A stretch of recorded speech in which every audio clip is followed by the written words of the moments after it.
High বন্ধুরা, আমি Anita Bengali লাইফস্টাইলে সবাইকে স্বাগত। ছোটদের ভালোবাসা, বড়দের প্রণাম দিয়ে আজকে ভিডিওটা শুরু করছি। তা তোমরা কিছু দেখতেই পাচ্ছ, আমি কিছু কি নিচ্ছি, তা আমি আজকে তোমাদের সাথে শেয়ার করব।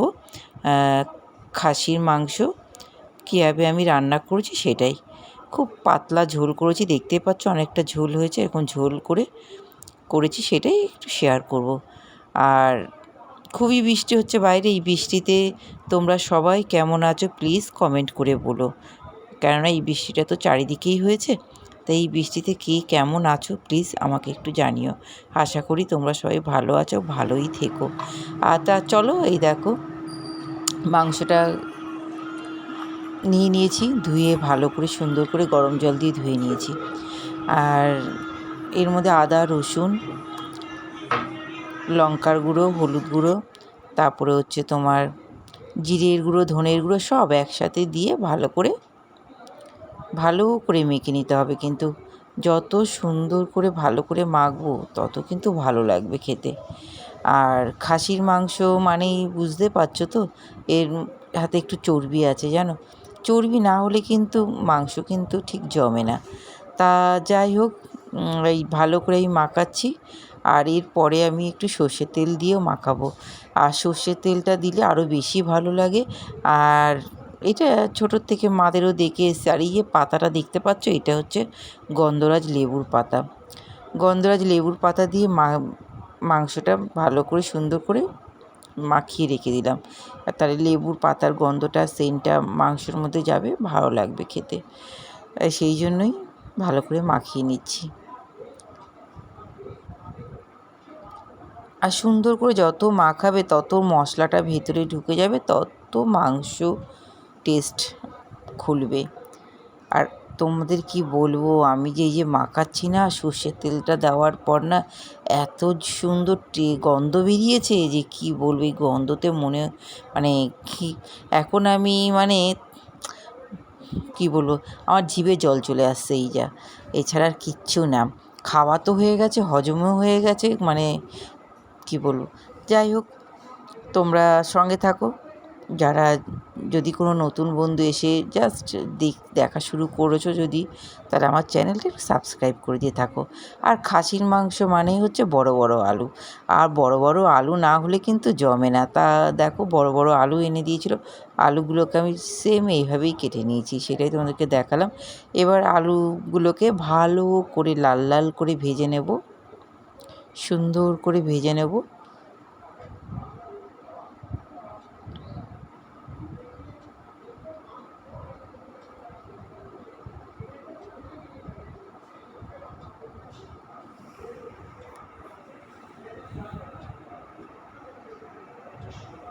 আর এইদিকে আমি একটু লম্বা লম্বা করে পেঁয়াজ কেটে নিয়েছি। আর এইদিকে দেখো, গরম মশলাগুলোকে সব গ্যাসের পাশে রেখে দিয়েছি। কেন জানো তো, ওয়েদারটা তো নরম, আর ওগুলো যদি শক্ত ঠিক নেতিয়ে গেছে, সেগুলি গরমে এরকম গ্যাসের পাশে রাখলে না মুড়মুড়ে হয়ে যায়।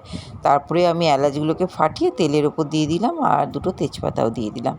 গরম মশলা তো দিতেই হবে মাংস যখন করছি। আর তারপরেই দিয়ে দিলাম আমার কেটে রাখা পেঁয়াজগুলো। আচ্ছা, তোমরা কিন্তু দই, টমেটো এসব দিও।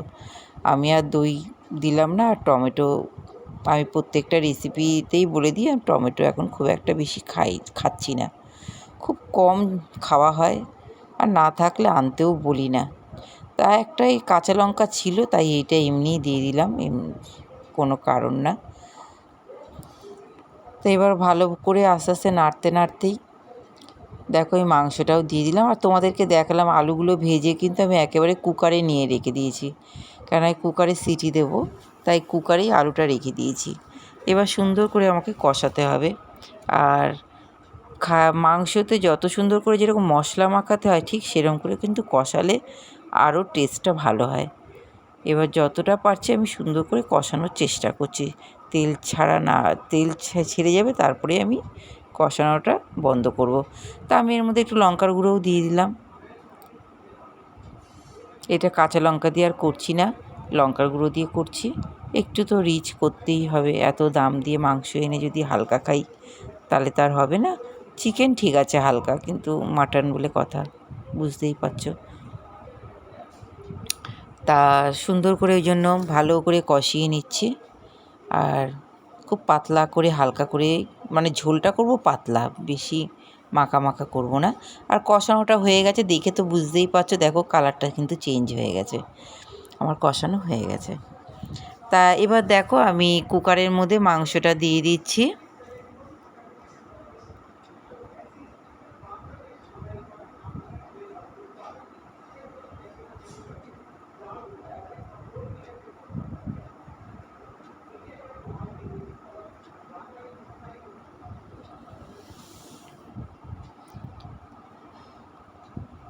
এবার কড়াইতে একটু জল দিয়ে দেবো, কেননা কড়াইয়ের গায়ে অনেকটা মশলা লেগে রয়েছে, খুন্তিতেও লেগে রয়েছে, সেই জন্য একটু জল দিয়ে কড়াইটা ধুয়ে তারপরে আবার কুকারের মধ্যে জলটা দিয়ে দেবো। আর নুন মিষ্টি তোমাদের স্বাদ মতন দেবে, যে যার স্বাদ মতন ঝাল নুন মিষ্টি দিয়ে করো।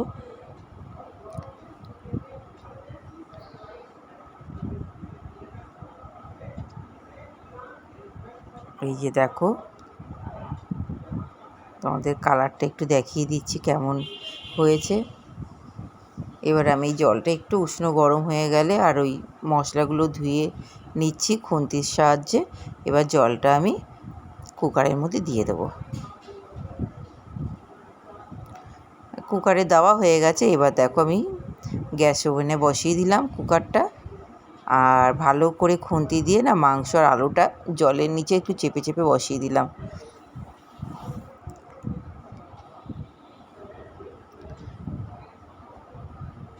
আর আমি কিন্তু এর মধ্যে একটু নুন দিয়েছি, নুন দিয়ে ওই যে তা ওই নুনটা একটু দেখে নিলাম। আর আমি এরকমই করি, যখন কুকারে সিটি দেওয়ার আগেও একটু নুনটা দেখে নিই, তাহলে কী হবে, নুনটা ঠিকঠাক হয়ে গেলে তাহলে মাংসের ভেতর আলুর মধ্যেও নুনটা ঠিক হয়ে যাবে। ওই জন্যই আমি ঠিক করে দেখে নিয়ে তারপরেই সিটিটা একেবারে দেব।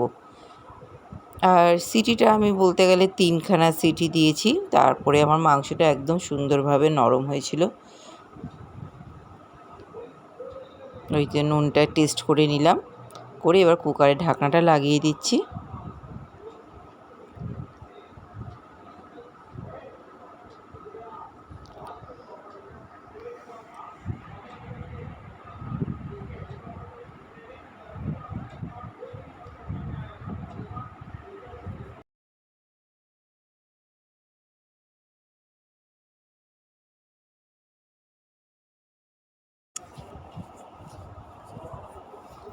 দেখো আমার মাংসটা হয়ে গেছে, আবার আমি কড়াইতে ঢেলে নিলাম নিজের সুবিধার জন্য। কড়াই থেকে মানে মাংসটা ভালো দেখা যায়, সেজন্য কুকারে জাস্ট সিটিটা দিয়ে কড়াইতে আবার ঢেলে নিলাম। নিয়ে দেখো দেখাচ্ছি তোমাদেরকে, দারুণ হয়েছে, পাতলা ঝোল করেছি সেটাও তোমরা দেখতে পাচ্ছ। এবার বাড়িতে সবার কিন্তু খাওয়া হয়ে গেছে, এটা আমি ভাত খাবো বলে বেড়ে নিচ্ছি। এটা আমারই ভাতের থালা, তা 2টো শশার টুকরো নিলাম, একটা গন্ধরাজ লেবুর টুকরো নিচ্ছি, আর একটু নোটে শাক রান্না করেছিলাম সেটাও নিলাম। তারপরে আমি আমার মাংসটা নেব। আর দেখো এই শাকটা রান্না করেছিলাম, এইটা তোমাদের সাথে শেয়ার করিনি, এই এখনই শেয়ার করে দিলাম।